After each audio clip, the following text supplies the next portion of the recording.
hello Facebook. Ça fait longtemps. Ouais, ça fait longtemps qu'on n'a pas fait de live sur Voice and Way. Et je suis tellement contente. Je suis tellement contente parce que j'ai une invitée que j'aime beaucoup. Et pour cette première de cette émission, en fait, oui, c'est une première. C'est la première qu'on va démarrer aujourd'hui. L'émission, c'est « J'ai décidé de me lever et de laisser Dieu m'utiliser dans… » Et il y a 3 points de suspension. Et dans le « dans », aujourd'hui, il y aura la communication. Donc aujourd'hui, c'est « J'ai décidé de me lever et de laisser Dieu m'utiliser dans la communication ». Et pour ça, j'ai une invitée… comment je peux dire ça? Ça fait 3 ans. Ouais, ça fait 3 ans que je te connais, qu'on a travaillé ensemble, que tu m'as poussé, que tu m'as soutenu, que tu m'as challengé aussi. Mm-hmm. Et je suis tellement heureuse de lancer cette première-là avec toi. Pour ceux qui ne me connaissent pas, je pense que ta communauté, ceux qui te suivent, toi, ils ne me connaissent pas. Je suis Estelle Abessolo, Agnès Estelle pour Charlotte. Je suis la cofondatrice de la plateforme Voice and Way, qui est une tribune pour la promotion d'événements dont la vocation est de faire grandir le corps de Christ. Donc, sur une autre plateforme, www.voiceandway.fr, vous retrouvez des événements comme les concerts, les conférences, les séminaires, les ateliers et bien d'autres supports aussi. L'objectif étant toujours de continuer à être édifié, continuer à grandir ensemble. Et cela pour l'avancement du corps de Christ. Et c'est aussi l'ambition de cette émission qui démarre aujourd'hui. L'objectif est de rencontrer des personnes qui ont accepté qu'il y avait des choses en eux et qui ont décidé de les mettre au service du monde. La parole de Dieu déclare que nous sommes le sel de la terre et la lumière du monde. Donc, ce sont des personnes qui ont compris qu'ils devaient aller apporter de la saveur dans le monde. Et que cette lumière-là qui a été allumée en eux lorsqu'ils sont venus à Christ, cette lumière-là devait servir à éclairer des personnes. Je dis souvent à l'église, notre église locale, on brille tous. Et il y a trop de lumière là-bas.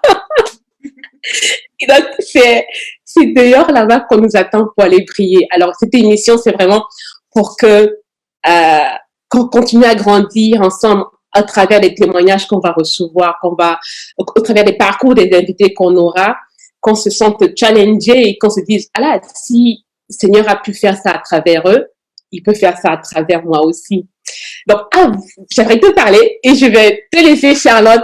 Je te laisse te présenter. Voilà. Okay. Je suis super contente que tu sois là et merci encore d'avoir accepté. Vraiment, merci. Ça me fait tellement plaisir déjà d'être là. Alors, c'est vrai qu'en fait, je ne sais pas du tout si on me voit ou si on ne voit que toi à l'écran. Sur le côté en haut. Ok.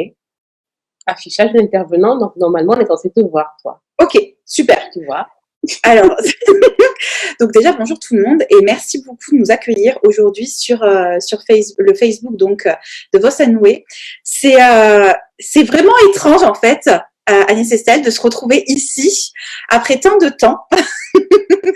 Donc, comme tu as dit, donc je m'appelle Charlotte Laurent, pour ceux qui ne me connaissent pas, et mon entreprise s'appelle Chat PR Girl. Donc chat comme Charlotte, PR, donc c'est la version anglophone donc de mon métier, public relation, donc relations publiques. Je fais de la communication, ce qu'on appelle la communication hors média. Je spécialise dans tout type de communication, sauf la publicité. Voilà, comme ça au moins ça fait un résumé. Et girl parce que je suis une fille. Et donc tout simplement, c'est mon métier. Voilà, je fais des relations publiques pendant toute la journée. C'est à peu près ça que je fais. Je suis vraiment, mais super honorée d'être là aujourd'hui. En fait, avec Agnès Estelle. Donc oui, moi j'ai un problème. Je l'appelle pas Agnès ou Estelle, je l'appelle Agnès Estelle. Et on se connaît en fait depuis août 2017. Et août 2017, en fait, c'est vraiment les prémices de mon entreprise, parce que mon entreprise en fait avait pris, est née en fait en avril 2017. Voilà, donc effectivement, j'ai pris un tournant dans ma vie professionnelle en ouvrant ma propre entreprise. Je suis consultante et formatrice en communication. Alors, la communication, c'est un milieu très, très vaste. Et effectivement, moi, je suis vraiment spécialisée en TPE et PME. Vraiment une toute petite entreprise. Donc, habituellement, il y a une personne ou au maximum 10 personnes. Vraiment une toute petite entreprise où, en fait, la place à la communication est très forte dans le sens où c'est l'entrepreneur lui-même qui gère toute sa communication et forcément, mais moi, j'essaye de l'outiller pour faire en sorte que la communication vienne dans sa réalité à lui, qui est déjà pas mal prise, d'accord? Mais juste, en fait, que ce soit une manière de réfléchir, que ce soit simplifié et ancré dans sa réalité. C'est vraiment ça, en fait, ce que je fais. Et la communication existe dans ma vie depuis, belle lurette. Voilà. En fait, elle est rentrée dans ma vie, la communication, en 2006. Alors que j'étais en stage à Bruxelles, donc j'étais en stage en organisation de mariage et d'événements et en contrôle des coûts dans un hôtel de luxe qui s'appelait le Sofitel Astoria. Et en fait, c'est à ce moment-là que j'ai découvert le monde de la communication. Donc j'ai arrêté en fait après mon BTS hôtellerie-restauration le monde de l'hôtellerie-restauration et après j'ai bifurqué en communication, école de com. Voilà, le truc basique. Enfin, basique non, parce que ça a quand même changé ma vie, parce que je suis aussi professeure de communication dans l'école où moi-même, on m'a enseigné la communication. Donc, voilà. Et oui, la boucle est bloquée. Et vraiment, c'est le gros looping, mais voilà, c'est vraiment un plaisir de pouvoir enseigner comme moi-même j'ai été enseignée par des professeurs géniaux et surtout des intervenants professionnels qui ont en fait du terrain. Après avoir été au Canada pendant 5 ans, et après avoir accepté donc le fameux contrat, on va dire ça comme ça, j'étais plutôt missionnée par le Seigneur, on va dire, voilà, plutôt ça comme ça, pendant 11 mois en Alsace, l'horreur totale pour moi, mais finalement j'ai eu énormément d'apprentissage. Je remercie vraiment le Seigneur pour ce cadeau parce que ça a été une lutte, mais en même temps ça a été bénéfique. Voilà, et 1 an et demi plus tard, j'ai ouvert ma propre entreprise, donc en avril 2017, et c'est vraiment à ce moment-là que j'ai vraiment senti tu te lèves et tu dois faire ce que tu dois faire. Voilà. Exactement. Tu as dit que, oh waouh, tu étais au Canada. Oui. Comment tu es arrivé au Canada et après le Canada, tu es revenu sur Paris? Exactement. Tu es revenu en France. Ouais, aller-retour. En fait, ce qui s'est passé, c'est que il y a eu une première crise économique en 2009 dans le métier du marketing, de la communication. Et il était vrai en fait qu'il était conseillé de prendre toute opportunité professionnelle dans nos métiers. Et ce qui s'est passé, c'est que j'ai préféré moi, de mon côté, partir dans un pays étranger pour parfaire mon anglais. Okay. Que de rester. Mais Montréal n'était pas la seule destination à la base. En fait, j'avais le choix déjà à la base entre, comme j'ai raconté à Agnès Estelle, donc j'ai vraiment pris un globe. Soit c'était l'Australie, soit c'était Montréal. Donc j'ai préféré Montréal parce que moi, je suis une grosse fan de la neige. Voilà. Moi, la neige, l'hiver, quand il fait froid, j'adore. Voilà, exactement. Et en fait, ce qui s'est passé, c'est que à la base, ça devait être le premier point de chute. Après, je devais faire Toronto, Chicago, Boston, New York, Las Vegas, Los Angeles, oui, Seattle, Vancouver, et je devais rentrer chez moi. Je suis restée à la première étape. Et en fait, donc, c'est vrai que Montréal offre une possibilité, mais vraiment, c'est un cadeau pour une personne avec un esprit entrepreneurial. En fait, ce qui s'est passé, c'est que j'ai été prise en tant que stagiaire dans une agence de communication web. C'était le début de Twitter, c'était le début de Facebook, etc. Instagram n'existait pas encore. Dites-vous que c'est il y a longtemps. Et en fait, ce qui s'est passé, c'est que j'ai d'abord été community manager et après, j'ai eu une ouverture de poste sur de la stratégie de communication et après des relations publiques. Et après, j'ai eu mon propre service. J'ai vraiment été bénie parce que encore aujourd'hui, tu vois, c'est l'anniversaire d'une de mes anciennes stagiaires qui est devenue une amie. Mais vraiment, j'ai eu des collaboratrices, mais c'était dingue. C'était fou, une vraie bénédiction. Et en fait, mon poste a été supprimé. Malheureusement, l'entreprise dans laquelle j'ai travaillé en fait n'existe plus. Et j'ai été donc le premier poste supprimé de cette entreprise. J'ai très vite trouvé un nouveau travail. En fait, on vous amène dans un café, on vous dit que c'est fini, hein, on revient pas dans l'entreprise. Hein. D'accord. Ouais, j'ai vécu ça. J'ai vécu ça avec les larmes qui coulent et tu te dis mais comment je vais faire, voilà. Et là c'est là où je vois enfin, vraiment je bénis le Seigneur vraiment je suis bénie déjà, mais l'apprentissage, c'est-à-dire que j'ai toujours travaillé d'une manière à ce que demain je peux quitter. Tout le travail est disponible. Les to-do sont notés, les différents contacts sont notés à l'intérieur de bases de données. Il n'y a jamais rien qui est pour rien. Et ça, c'est vraiment une bénédiction, dans le sens où j'ai pu quitter sans avoir aucun problème. Les clients, en fait, ça suivait, les collaborateurs donc ont suivi parce que tout était noté. Voilà. Et donc malheureusement, en fait, j'ai trouvé un autre travail très vite, mais le visa travail n'a pas suivi. Donc en fait, j'ai pris donc mes affaires, voilà. Mais comme j'ai raconté à Agnès Estelle, la prière est très importante, c'est-à-dire que moi, j'ai vraiment fait une prière déterminante. Comment expliquer ça? Je vais rougir, mais c'est pas grave.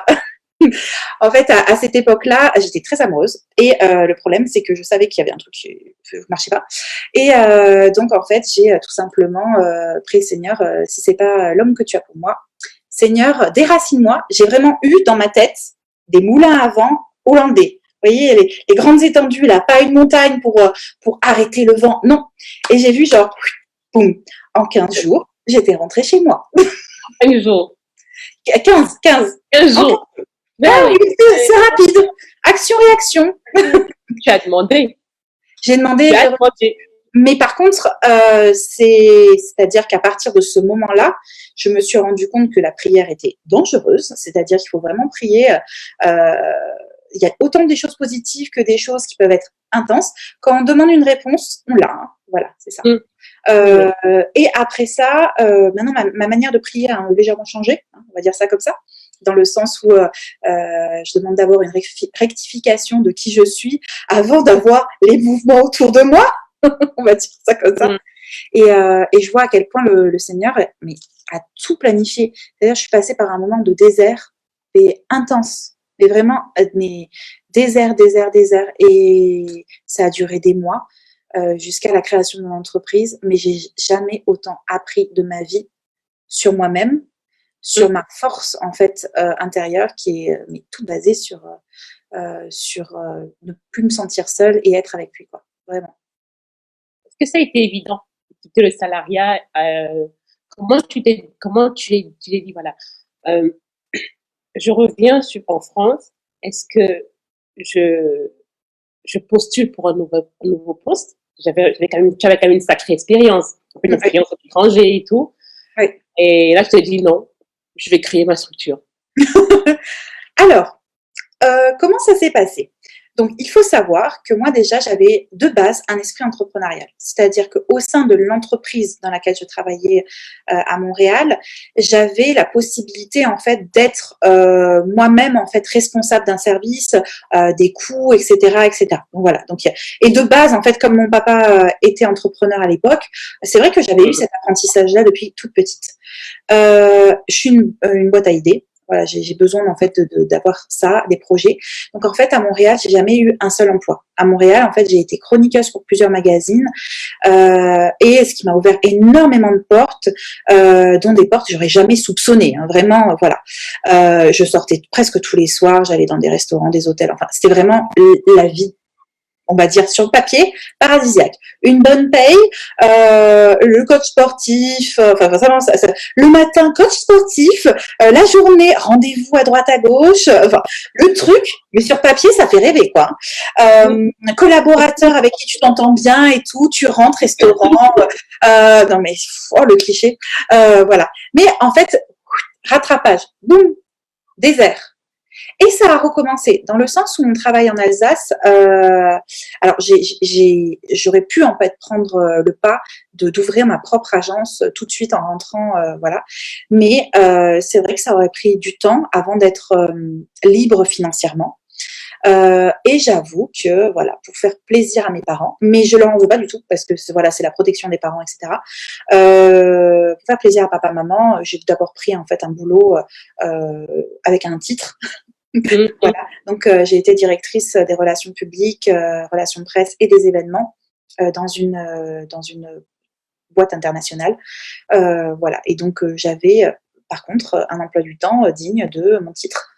C'est-à-dire que je commençais le matin, je pouvais prendre le premier train à 6h24. Je me souviendrai toujours, c'était vraiment la vie la plus intense qui soit. Donc vous prenez le train, vous allez à Paris parce que vous habitez en Alsace et vous revenez avec le dernier train. Donc à 21h, j'étais chez moi. En fait, j'avais pris le petit déjeuner à la gare et j'avais pris mon repas dans une gare. En fait, c'est que ça. Et à droite, à gauche. Par contre, entre-temps, j'étais allée, j'avais des rendez-vous avec des rédactrices en chef de magazines de mode, dans des lieux magnifiques, avec des conversations génialissimes, toujours en fait vraiment l'ouverture. Et là, je vois en fait, ma prise de décision a été prise lors des attentats de Paris, donc les attentats du 13 novembre 2015. Les gens ils disent ah oui, qu'est-ce qui s'est passé? En fait, je me suis rendu compte à quel point on me forçait à faire quelque chose avec lequel je n'étais pas en accord, et je voulais absolument être dans mes valeurs. C'était plus possible pour moi de travailler en n'étant pas dans mes valeurs. Et en fait, j'avais déjà pris en fait du recul pendant les vacances, et là encore plus. Et ce qui s'est passé, c'est que j'ai tout simplement refusé de re-signer un CDD. Voilà, c'était fini pour moi et je voulais pas. Et donc je suis rentrée chez mon papa, et mon papa en fait m'a accueillie pour que je puisse faire et prof, et en même temps création de mon business plan, voilà. Et après ça, j'ai eu la naissance de mon merveilleux neveu numéro 1. Voilà, donc j'ai pu me consacrer à ma famille, ça c'était super important pour moi aussi. Être là, en fait c'est ça, ne pas survivre mais vivre. Et voilà. Et j'ai été là pour ma famille. C'est super important pour moi et je l'ai super bien vécu en fait. De pouvoir passer du temps avec eux et tout, c'est très très très très important. Et après ça, en fait, ce qui s'est passé, donc j'étais en création de business plan. J'ai eu une ouverture à la CCI d'Alès, là où j'habitais. Et en fait, j'ai eu mon plan d'affaires qui a été validé par l'Europe. Donc ça, c'était extraordinaire en fait de voir que oui, ça tenait la route en fait ce que je proposais. Et j'avais déjà en fait visualisé. Et c'est là en fait où la communication prophétique est rentrée dans ma vie. C'est-à-dire vraiment prier. Ouais. Et c'est quoi alors? Donc, avant de parler de la communication prophétique, j'ai juste une petite question. Est-ce que c'était tout de suite tu savais que ton entreprise, tu allais servir le Seigneur en fait avec ton entreprise? Ah, je me suis pas du tout posé la question. On parle de juste ton logo par exemple. Exactement. Ton logo. Exactement. On parle de ton logo. Comment est-ce que tu l'as trouvé ton logo? Alors, oui, et là, vous allez trop rire. Mais bon, c'est pas grave. Mais ça, c'est de mon expression. Vous allez trop rire, c'est pas grave. Parce que j'ai l'impression de passer pour une timbrée totale. Mais c'est pas grave. Voilà, je le sais, je suis complètement loufoque par bien des manières. En fait, ce qui s'est passé, c'est que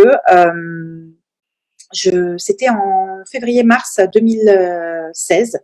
En fait, à ce moment-là, j'étais revenue à Montréal pendant 1 mois. Donc là, on parle de juste après mon emploi en Alsace.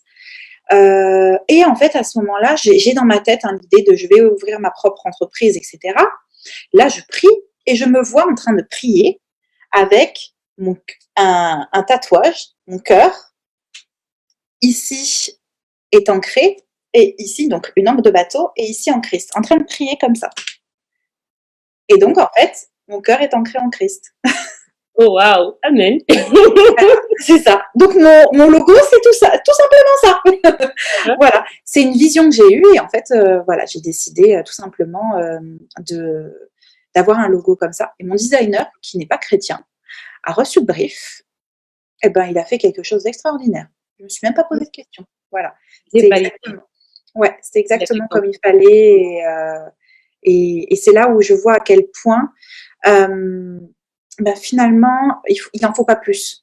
Il en faut pas plus, il faut vraiment aller là où on veut être guidé. Et je le vois encore aujourd'hui, hein, c'est-à-dire que effectivement, j'utilise tous les jours mon logo, j'utilise tous les jours ces fameuses taches d'encre, et c'est vraiment ça, c'est infuser le message. Et infuser le message fait partie intégrante en fait des actions de la communication. Faire en sorte en fait que ce soit complètement ancré et logique. Voilà. Donc bien mélangé et tout. Donc c'est vraiment le côté encre. Voilà. Et c'était important aussi pour moi d'avoir du bleu cobalt. Voilà. Enfin, toutes les notions de l'identité graphique de mon entreprise, ça c'est un long sujet, mais c'est vrai que ça fait partie intégrante en fait, par exemple, de ce que je propose dans le programme Genesis. C'est-à-dire en fait vérifier dans sa communication d'entreprise qu'on a bien des choses qui sont en totale adéquation avec les valeurs. Ça c'est super important en fait. Et je sais qu'on en a beaucoup discuté ensemble quand on a commencé à travailler ensemble, c'est vrai que d'avoir en fait un logo qui nous ressemble et qui soit pérenne. En fait, toutes les actions qu'on fait en communication doivent être pérennes. Ça ne doit pas être des petites one-shot là et qu'après on oublie. Voilà, il faut vraiment penser à ça. C'est quoi, en fait, pour ceux qui se posent la question? Ouais. C'est quoi la communication, en fait? Est-ce que c'est juste là, on est en train de communiquer, ou on parle d'autre chose, en fait? Surtout pour un entrepreneur. Exactement. Alors, il y a une différence entre communication entre deux personnes et communication donc professionnelle. Ça dépend vraiment de qui vous êtes et comment vous êtes à l'aise avec vous-même. Mais il faut se le dire. En fait, moi, j'ai la chance d'avoir une entreprise qui est mon entreprise. Donc, je ne prends pas la parole pour une entreprise dans laquelle, comment dire, qui a été fondée par quelqu'un d'autre. Donc, c'est un petit peu, en fait, mes propres valeurs, les objectifs que je me fixe, etc. Mais la communication d'entreprise, vous pouvez très bien créer une entreprise en étant complètement détaché de votre entreprise. Et faire des choses, en fait, que vous avez l'intention d'embaucher des gens qui travailleront pour vous, mais vous n'êtes pas dans cette entreprise-là. Et c'est là où, en fait, il faut se dire qu'il y a une différence. Et pour ça que la communication de qui nous sommes, c'est du personal branding. Donc, c'est vraiment qui nous sommes en tant qu'entrepreneur. Et la communication d'entreprise, c'est autre chose. Donc, l'entreprise est une entité à part entière. Et en fait, finalement, il faut découvrir quelles sont ses valeurs, à qui on s'adresse, quels sont ses produits et ses services. Alors, c'est en même temps aussi du marketing. Voilà, c'est des notions de ce qu'on appelle le mix marketing, très important. Donc, quels sont les prix, comment on distribue les produits et les services, et quelle est sa communication autour. Et dans la communication, donc il y a les valeurs, il y a le elevator speech. Donc, c'est vraiment savoir en fait dire qu'est-ce qu'on fait en très peu de temps. Et en s'adressant vraiment à la personne qui est en face. Donc, c'est-à-dire un petit peu changer le discours en fonction. On ne s'adresse pas de la même manière à une personne qui a 15 ans qu'une personne qui a 50 ans, qu'une personne dont vous connaissez en fait aussi son approche. Si c'est un expert en marketing ou en communication, vous allez pouvoir lui dire des choses qu'une personne qui est, qui est complètement novice en fait en communication, vous ne pouvez pas vous adresser de la même manière. Et c'est pour ça en fait que la communication est super importante parce qu'en fait, dans votre entreprise, elle est nécessaire pour faire les choses de manière logique. Et en fait, à un moment donné, il y a un déclic qui se fait. Et si on connaît en fait les personnes à qui on s'adresse, donc les personas en communication, c'est comme ça qu'on les appelle. En marketing, on les appelle les clients idéaux. Si vous connaissez donc vos personas, les valeurs, votre elevator speech, votre ligne éditoriale, donc la manière dont vous adressez aux gens, est-ce qu'on les tutoie, on les vous voit, etc., etc. Si vous avez une charte graphique qui est correcte, ben, en fait, à partir de ce moment-là, vous pouvez élaborer toute une communication d'entreprise avec facilité parce que tout est posé. Et c'est là, en fait, où moi, j'interviens auprès de mes clients, c'est faire en sorte que tout soit au propre et pas juste dans la tête. Parce qu'en en fait, c'est ça, en ayant tout mis au propre, on prend du recul et à un moment donné, on se pose les bonnes questions, à savoir si oui ou non, ça convient et c'est périn en fait, et ça convient en fait à un temps T, mais aussi à court terme, moyen terme et long terme en fonction de vos objectifs, en fonction de là où vous voulez amener votre entreprise, parce qu'on n'a pas tous les mêmes objectifs et on n'a pas tous les mêmes souhaits. Il y a certains qui ont un souhait de franchise, il y en a d'autres pardon qui ont un souhait d'entreprise qui en fait finalement va développer toute une gamme, donc avoir de A à Z, donc la matière première jusqu'à la finalité. Il faut se dire qu'en fait, chaque entrepreneur a sa propre stratégie d'entreprise et il faut respecter cette stratégie d'entreprise pour en découler une stratégie de communication. D'accord. Et donc, et toi, tu accompagnes les entrepreneurs donc à mettre en place cette stratégie de communication-là. Exactement. Exactement. Donc, je les aide en fait à bien voir quelle est leur stratégie en fait d'entreprise, quelle est leur stratégie marketing pour en découler une stratégie de communication. Et en fait, je les aide à avoir tous les outils bien mis les uns après les autres. De plus en plus, en fait, j'accompagne aussi les entrepreneurs en création d'entreprise parce que je me suis rendu compte en fait que à l'international, il n'y avait pas réellement d'entités qui aidaient à la création d'entreprise et aidaient à la création donc de business plan. Et en fait, c'est de plus en plus ce vers quoi je me forme, c'est pour aider en fait à la création de A à Z.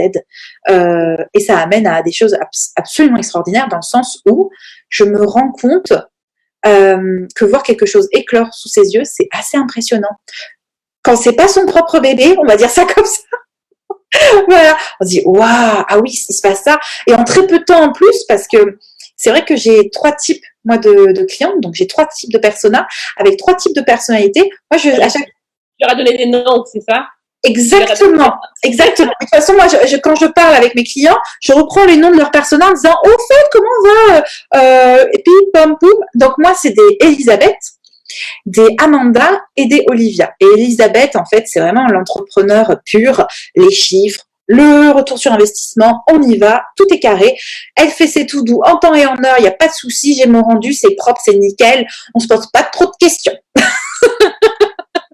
Il n'y a pas de remise en question. Ah non, mais si tu sais, oh, je sais pas. Non, il n'y a pas ça.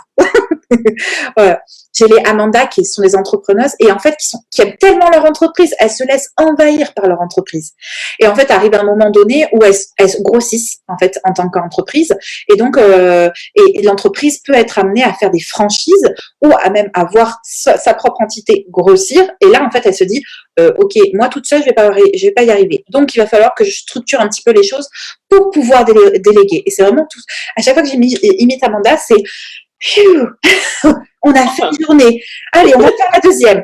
Mais toujours bosseuse, fonceuse, etc. Donc voilà. Et la troisième, c'est Olivia. Alors Olivia, elle pourrait vivre en étant habillée de la même couleur que la tapisserie pour surtout ne pas être remarquée. Et je t'assure, Agnès Estelle, je les vois au supermarché, en train de marcher en ville, etc. Je les vois, je les repère, je sais qui elles sont. Et en fait, ça me permet d'anticiper plein de choses. C'est-à-dire à n'importe quel type d'événement auquel je participe, lorsqu'on a une conversation avec des gens, etc., je sais en fait qui sont les Olivia, les Elisabeth et les Amanda, et qui n'en sont pas. Parce que moi, je ne veux pas travailler avec des personnes qui ne ressemblent pas à mes personas. C'est un peu une sélection, on va dire ça comme ça.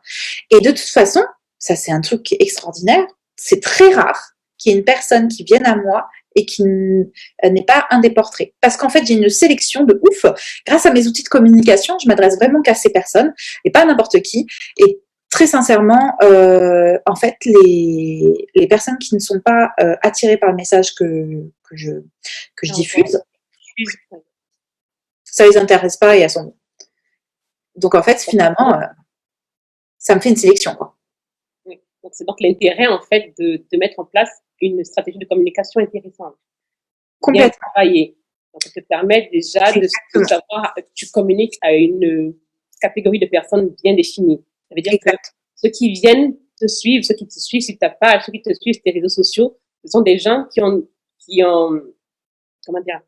correspondent déjà qui comprennent déjà ce que tu fais, où tu vas. C'est pas des touristes, en fait.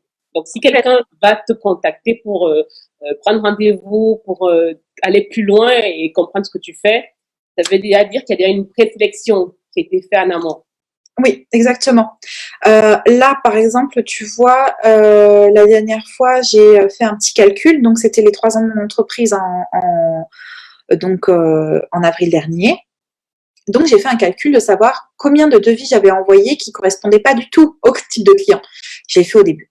Au début, j'ai envoyé à 2 personnes un devis qui correspond pas du tout.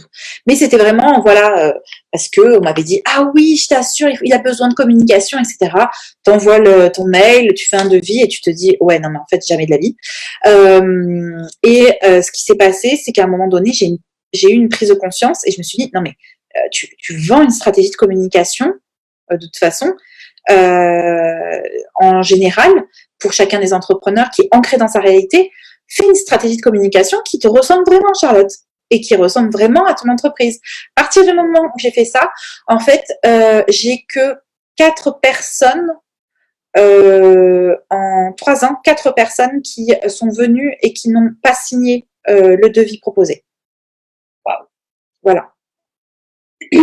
Donc, avoir une On bonne ne perd jamais de temps. Ah oui, attends, c'est-à-dire que ça veut dire que ton travail,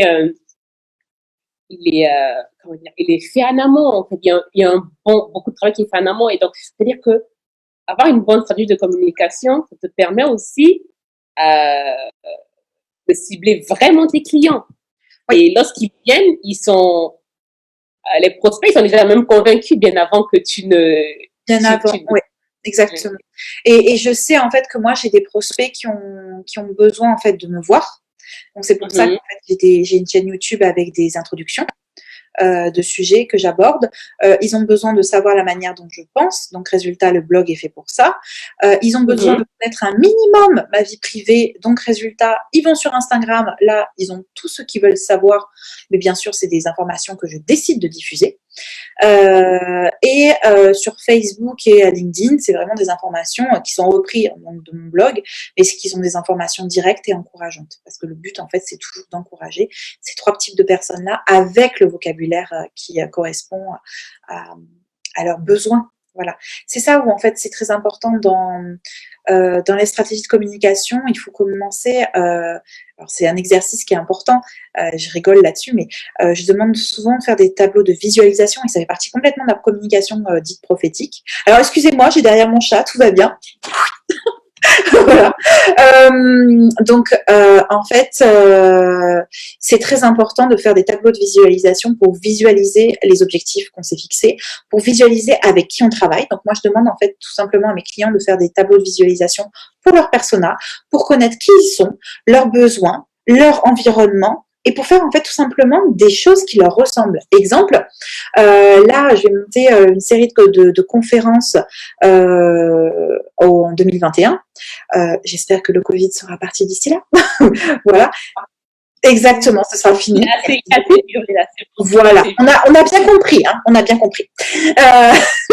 Mais en fait, cette série de conférences, j'ai beaucoup travaillé d'ailleurs avec ma super stagiaire qui s'appelle Morgane, qui a eu, en fait, c'est là où je vois que ça fonctionne parce que Morgane, en quelques rendez-vous, a su tout de suite capter en fait qui étaient Olivia, Elisabeth et Amanda. Et Morgane, à la base, est une de mes élèves. Hein. Donc, c'est-à-dire qu'elle connaît le terme persona parce que je les bassine avec ça depuis la première année. Voilà.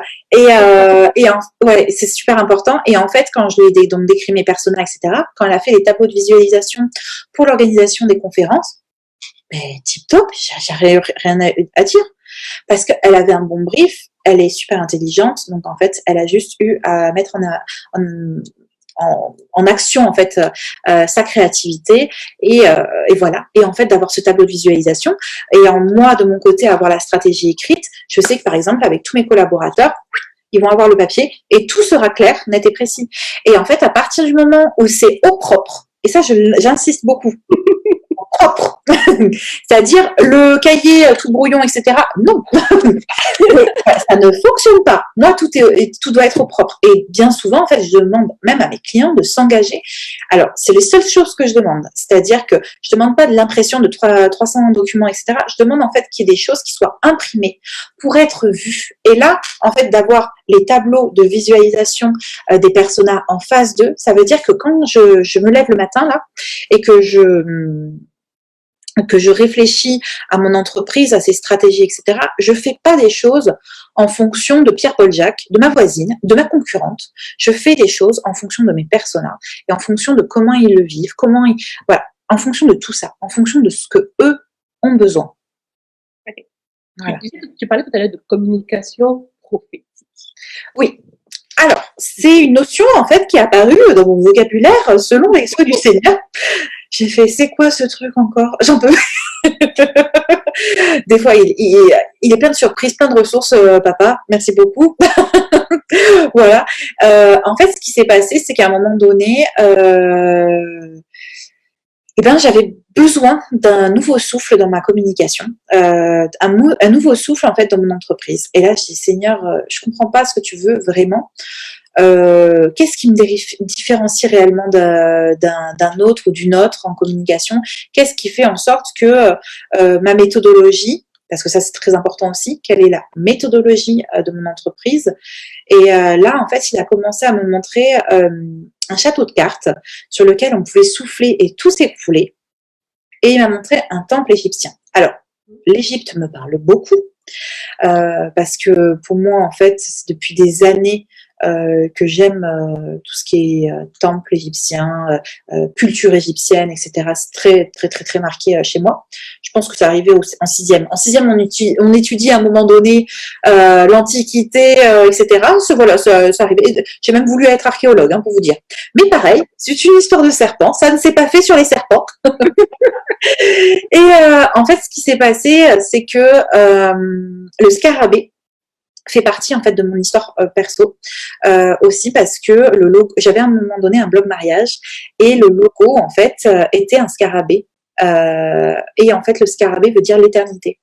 Et d'ailleurs il y a un tableau là ici où il y a un scarabée et j'ai un scarabée par là. Bon bref. Donc voilà, ça c'est mon seul point décoré chez moi, c'est ça. Voilà. Et en fait, ce qui s'est passé, c'est que quand j'ai eu besoin de voir ça, d'avoir cette vision-là, j'ai compris en fait que le temple égyptien, des millénaires après, il est encore là. Il est encore là. Il y a beau avoir du vent, du sable, tous les éléments, il est encore là. Et c'est périn. C'est une construction qui est folle, quoi, qui est complètement folle. Et c'est là où je me suis dit, ok, mais qu'est-ce que tu veux dire là-dessus? C'est que j'aide à construire des stratégies dignes, donc des temples égyptiens, et non construits comme des châteaux de cartes.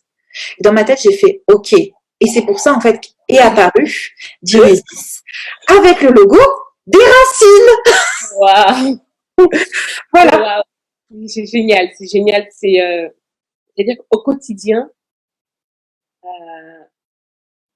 ta relation, en fait, tu es chrétienne, entrepreneuse. Oui. Entrepreneuse, je sais plus. Et oui, pas séparée, en fait. Ta relation avec Dieu n'est pas séparée de ton entreprise. Oui. Donc, au quotidien, vous marchez ensemble. Il te donne des stratégies, il te souffle des stratégies et tu me disais même que tu pries pour tes clients. Voilà, exactement. En fait, c'est une de mes clientes qui pareil, en fait, me parlait, qui est chrétienne.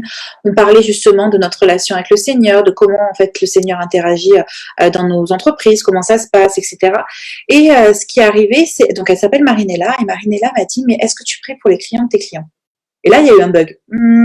Qu'est-ce qui se passe? Qu'est-ce que ça veut dire? Non, pas du tout. Et en fait, c'est à partir de ce moment-là où j'ai pris du recul et je me suis rendu compte que c'est ça qui me manquait. Je priais pas avec mes clients. Ça me manquait beaucoup. Et je priais pas pour les clients de mes clients. Et pourtant, moi, je m'adresse souvent, même quasiment tout le temps, à des personnes qui ont déjà des entreprises. Donc, ils ont déjà des clients. Donc, en fait, si leur entreprise fonctionne, forcément, ces entrepreneurs ont plus de chiffre d'affaires et on pourront plus investir en fait dans des stratégies de communication, etc. Et en fait, ne souhaiteront pas peut-être eux tout faire eux-mêmes et en fait me déléguer une tâche. Et là, je me suis dit, je suis passée à côté de quelque chose là, c'est vrai. Et donc en fait, à partir de janvier, j'ai commencé en fait à prier avec mes clients et j'ai vu toute une différence. Mais un truc de fou. Et en fait, ça met tout de suite un mot d'ordre, quelque chose de différent. Et est arrivé en fait justement une vague de clientes Olivia. Mm. Voilà, des clientes en fait qui avaient besoin de comprendre leur identité.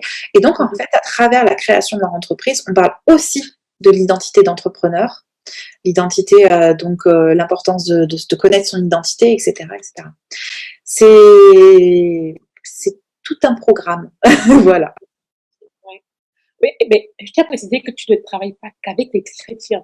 En plus, tu es formatrice dans un, Dans une école, oui, oui. Ah oui, oui, je travaille pas du tout qu'avec des chrétiens. voilà. Exactement. Alors déjà, moi dans mon entreprise, je travaille pas du tout qu'avec que des chrétiens.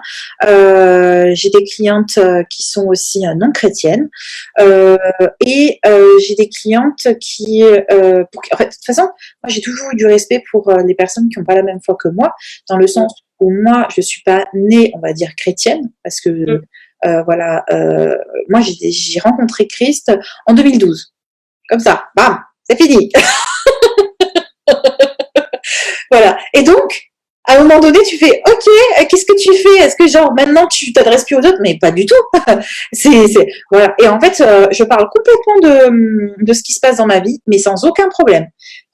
Pour moi, il n'y a pas de chrétien, non chrétien, etc. Et d'ailleurs, je parle beaucoup de ma foi sur les réseaux sociaux. Et j'ai aucun problème d'en parler en fait et d'ouvrir dans le sens où même ça me sert dans ces cas-là. En fait, j'ai même plus besoin des fois d'expliquer des choses à ma famille. Sur les réseaux sociaux, je note tout et comme ça au moins c'est fait, ça fait 2 en 1. Pareil à mes amis, etc. Bien souvent, en fait, j'arrive plus à dévoiler ma foi et comment je la vis à travers les réseaux sociaux qu'en direct. C'est vrai que des fois, hein, c'est pas parce que je suis communicante que ma communication interpersonnelle va bien. Hein, et oh. Voilà. Donc c'est ça. Ce n'est pas un handicap.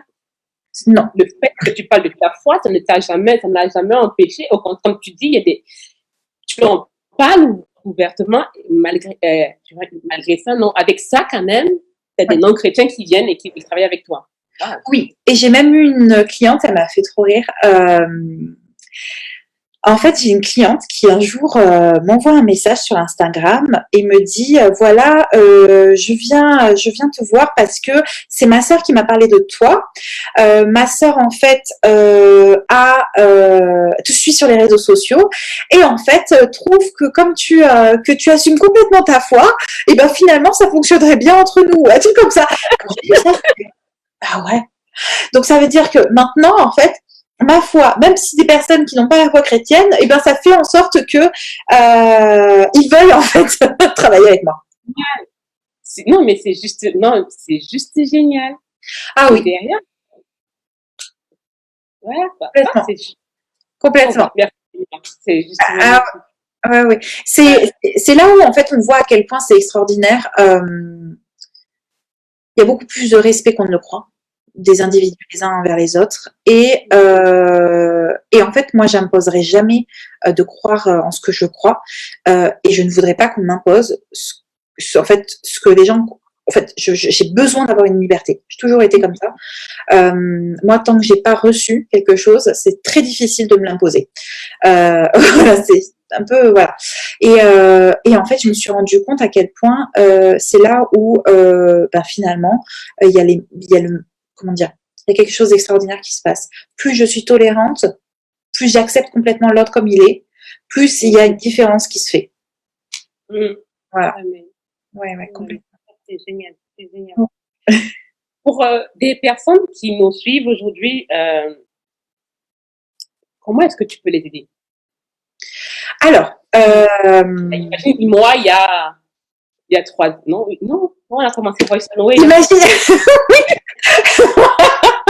Ah oui, pour ceux qui ne savent pas, parce que je pense qu'on n'a pas réellement dit, en fait, on s'est rencontrés lors d'une conférence que j'ai organisée, en fait, pour Leslie Passerino, pour ses ministères, en fait, pour les premières conférences parisiennes, des MLP.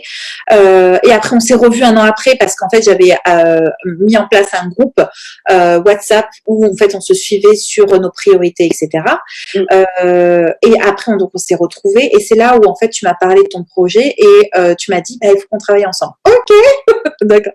Et à cette époque-là, en fait, ah oui, non, mais c'est extraordinaire. Parfait de zéro, quoi, en fait. Je ne sais même pas par quel bout prendre la chose. Et en fait, c'est vrai que la plupart des personnes qui viennent me voir ont une problématique qui est commune, c'est par quoi on commence, pourquoi ça fonctionne pas, ou je suis perdue totale. C'est vraiment l'honnêteté qui prône. Et en fait, donc il y a la possibilité, soit on soit vraiment complètement en individuel, donc c'est-à-dire j'écoute vos besoins et enfin les besoins et je prends en compte en fait votre capacité à faire les choses par vous-même ou pas. C'est là où en fait c'est très important d'être honnête. Moi, je suis structurée ou je ne suis pas structurée. Je suis une personne qui, quand elle reçoit, met en application ou pas. Voilà. Et à partir de ce moment-là, je sais quel type de proposition je peux faire. Et en fait, ce qui se passe, c'est que je m'applique sur 3 programmes en fait que j'ai créés. Le premier s'appelle le programme Genesis, qui est aussi offert seul, c'est-à-dire en programme d'accompagnement qu'on peut faire soi-même. Et en fait, il y a un groupe privé Facebook où les gens chaque semaine doivent poster une vidéo où en fait tous les jours on discute, etc. D'ailleurs, je vais là les inscriptions pour la session automne 2020 s'arrêtent dimanche et en fait j'ai complètement restructuré. Je l'ai lancé en février dernier. Non, oui, en février dernier. Et j'ai complètement restructuré en fonction donc des retours de certains de mes élèves, on va dire ça comme ça, parce que actuellement informer le nom d'une personne qui est en train d'informer s'appelle stagiaire. Donc, je sais pas trop moi, en fait, selon les entrepreneurs, voilà, qui m'ont fait leur retour. Et après, en fait, j'ai lancé un deuxième programme qui s'appelle le programme Okara, qui est la suite, en fait, tout simplement. Le programme Genesis, c'est les bases. Le programme Okara, c'est mettre en place une stratégie de communication. Et en fait, sur les 12 prochains mois, pour avoir vraiment une vision à long terme. Donc, c'est un gros travail de visualisation sur le long terme pour savoir où est-ce qu'on veut amener l'entreprise. Et tout ça n'est pas figé. Tout ça, en fait, est modulable. Mais c'est pour trouver une méthodologie de travail et pour s'assurer, en fait, une pérennité dans sa méthodologie de travail. Pour ne surtout pas se sentir surpassé. Okay. Bon, Okara, voilà. C'est sur 12 mois, c'est ça? Pardon? Okara, c'est sur 12 mois. Okara, c'est sur 4 semaines. Donc, c'est une organisation. Ah oui. Donc, Genesis, c'est sur 8 semaines. Okara, c'est sur 4 semaines. Donc, pendant 4 semaines, on organise 12 mois. C'est énorme. Voilà. Ah, ok, très bien. Donc, en 4 semaines, on planifie 12 mois de communication, quoi. Voilà, exactement. Exactement. Et après ça, en fait, j'ai mis en place la 3e partie, ça s'appelle Shake and Pop.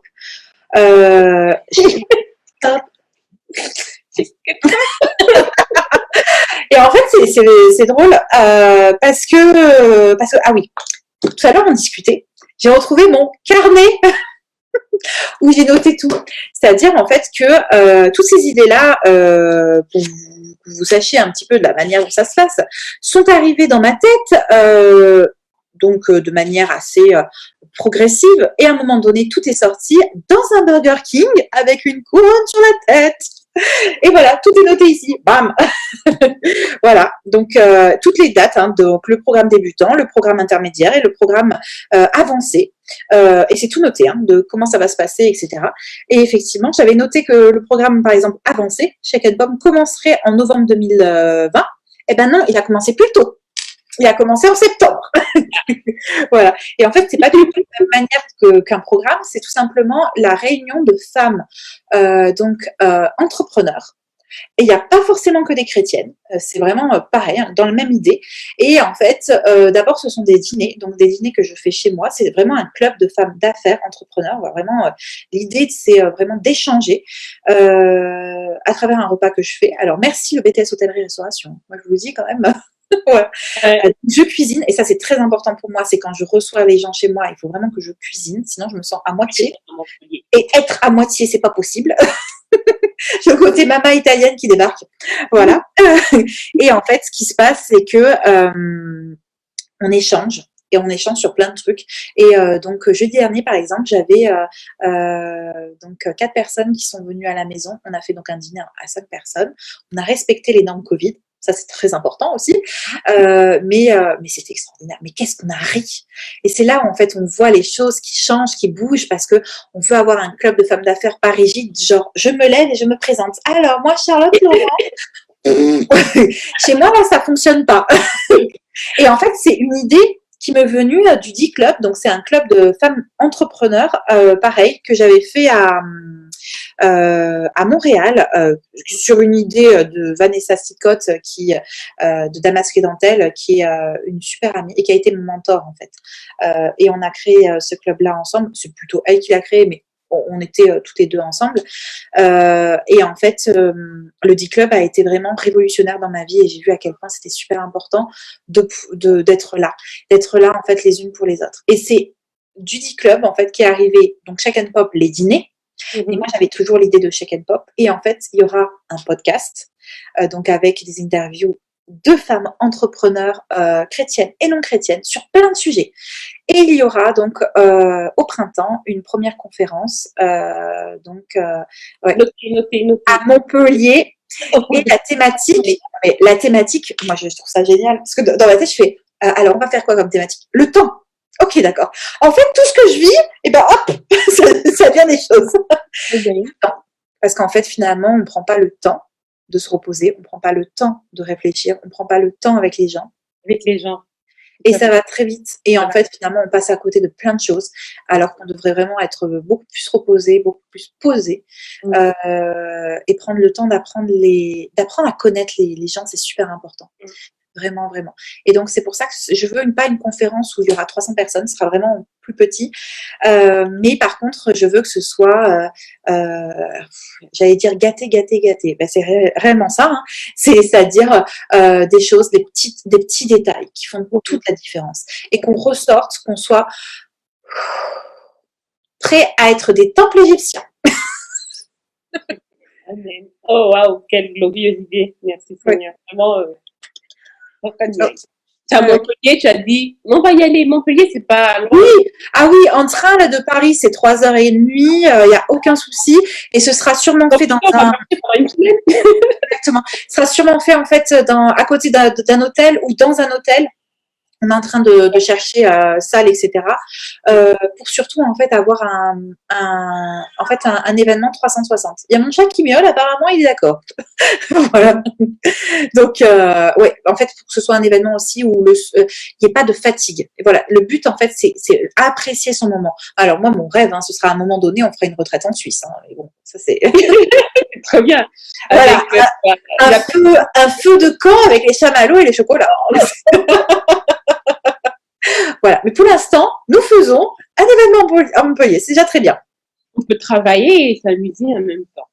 Complètement. Et ce sera le but, savoir se reposer et en fait avoir des tout petits conseils. En fait, s'il y a trop, on oublie. Et des tout petits conseils à appliquer, de l'application. Moi, j'ai besoin en fait que ce soit applicable et pas des concepts, des applicables. Voilà. Donc, c'est génial. On peut rester là à discuter encore longtemps. Mais non. Oui, mais non.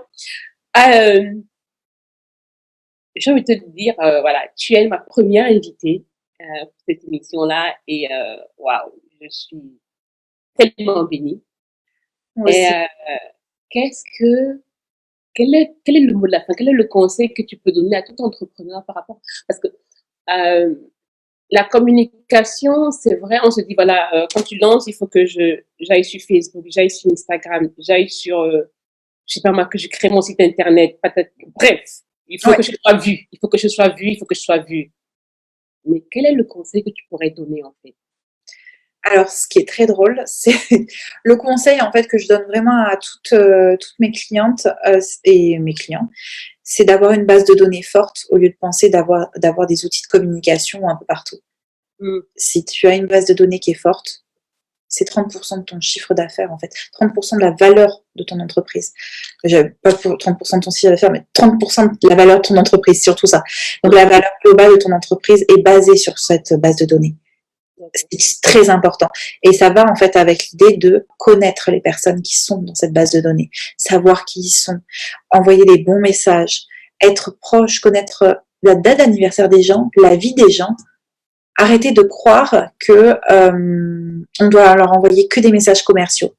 Ne pas hésiter à leur poser des questions, ne pas hésiter à être proche d'eux. C'est vraiment ça. Et donc, à un moment donné, en fait, des clients potentiels devront devenir des clients. Et moi, en fait, quand j'ai fait donc les 3 ans de de mon entreprise, cet anniversaire-là m'a permis, comme il était pendant le confinement, m'a permis de faire un bilan. Et plus de 70% de mes clients viennent du bouche à oreille. Mm. C'est énorme. C'est énorme. Donc, c'est pour ça que je me dis, oui, il faut soigner absolument sa base de données. Parce que ils sont prescripteurs. Donc, prescripteur, c'est une personne qui envoie une autre personne via un message. Ils sont prescripteurs. Et en fait, c'est là où tout se joue. Voilà. Arrêtons d'être partout. On est partout. Soigner sa base de données. Merci. Non. Voilà. Merci. Merci Charlotte, vraiment, merci beaucoup, merci pour ton temps, merci pour tes conseils et de toute façon, nous on reste en contact. Voilà, parce que ce qui est très drôle, c'est ce qu'on s'était dit samedi quand on a fait notre meeting, c'est que maintenant, en fait, comme je vais faire des événements, c'est moi qui vais faire appel au service de conseil. Oui, c'est génial, c'est génial. Mais c'est vraiment, enfin, j'ai pas de mots, je peux que te dire merci et à vous qui allez suivre ce live là ou en rediffusion, allez sur les réseaux sociaux de Charlotte, allez sur son Instagram. Elle est pleine de vie, elle est pétillante, c'est vraiment comme un petit bonbon, ouais, un petit bonbon qui est un petit peu acidulé et tout, qui va tout dans la bouche, ça fait du bien. Et voilà, et le côté aussi, je donne, vraiment, je toujours partage. Tu parlais de maman italienne, mais voilà, c'est, je rigole. Mais le partage, voilà, les échanges, toujours envie toujours de donner, donc, et c'est vraiment un très bon témoignage pour nous. C'est un bon témoignage pour nous, ça nous donne envie, nous aussi, de dire, OK, je veux créer ma structure, je crée ma structure, mais avant de vouloir vendre, il faut aussi que je trouve le moyen de créer des liens avec les personnes aussi, de créer des relations avec des personnes. Ce sont des gens qui sont devant nous, ce ne sont pas que des portefeuilles, des porte-monnaies, ce sont des personnes qui sont là. Donc, n'ayez pas peur de donner, n'ayez pas peur de donner et de toute façon, on a un Dieu qui est là et qui voit.